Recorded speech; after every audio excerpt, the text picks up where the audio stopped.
Monopoly, but a new one is hoping to give a bit of a run for its money. The creators of Londoners hopes people will battle for Battersea, skirmish for Shoreditch and negotiate for Notting Hill.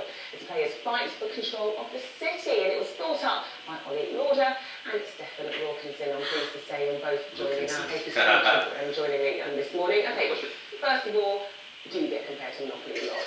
Yeah, a fair bit, but there's quite a few ways in which we're different. I mean, Monopoly really is quite a sort of old-fashioned game. It's top hats and it's manky old boots and things like this to move your way around the board, and we kind of wanted to make a game that was more about kind of London today. So instead of top hats and boots, you've got the ability to be a banker or a hipster or a yummy mummy and sort of explore London and try and take it over in your own different way. So we kind of brought the whole London game theme up to date. I mean, it is really a celebration of London and modern London as well. I mean, how did you come up with the idea?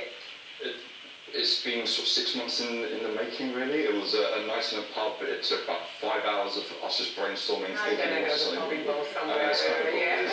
We should do. And then, yeah, we just evolved over the months. We wanted to bring the people we knew, the characters we saw, the places that we were familiar with, and that our friends and family all knew as well. So how does it go from an idea over a pint to actually seeing it come to fruition? Because I mean, so many people must come up with board game ideas. That's the thing, and I think, you know, part of it was all about goading each other on to actually follow it through, because we've come up with a lot of wacky ideas in the quarter century we've known each other, and this was one that we decided actually we were going to follow through and see it out. And it was all about taking it to our friends, people we play board games with, people who know board games, and seeing how we could build it, make it better and develop it, all that sort of thing. So we've got some pictures of the board game itself here. So how does it work exactly? You are fighting for the city. How does that happen? That's right. Well, depending on which character you are, whether you're a policeman, a yummy mummy, a banker, or a hipster, or you've got 9 in total. I'm going to be the hipster. You could be the hipster, and you'd have a secret mission to try and take over all of East London, and you'd have your real focus there. Or if you're a policeman, you'd be trying to arrest one of the other colours, for example, and you sort of chase each other around the board, taking over different areas, growing your minions, if you like, your little Londoners pieces, and just trying to outsmart one another.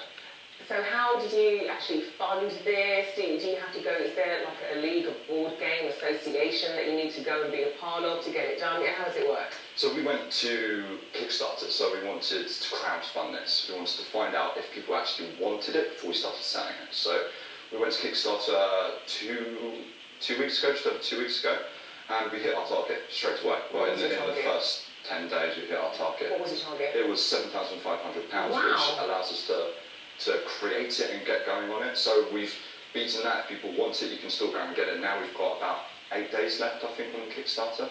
So once that's over, we're going to start making it and getting it out there to people. And then what happens then? Are you just going to, go to the toy stores and say, here's another board game? Yeah, it depends. It depends how much enthusiasm we see at the moment. So like Steph said, that £7,500, that gives us enough to get going and make a few and get it out there. If it really takes off, we'd love to make loads more and really, have it online, have it in pubs and cafes all over the city, and maybe even sell it abroad. I mean, there are Londoners all over the world who I think would enjoy the game, and hopefully with enough enthusiasm we can really take it out there and loads of people can enjoy it. I mean, it's a pretty tough market. Gosh, how do you think you could stand out and become that next Pictionary, that next Shoreditch Pursuit? I think it really is the fact that people can identify with the characters on the board, and we've got the 9 characters. We're looking at potentially expanding it so people can be the people they love and be, just importantly, the people they love. And I think that's how it's made. Wow! It's a sort of trend with board games that people are escaping from their phones all the time and coming together and gathering around a board, having a chat and a laugh and playing it. I think this game really serves that purpose. Well, it's going to definitely put London even more so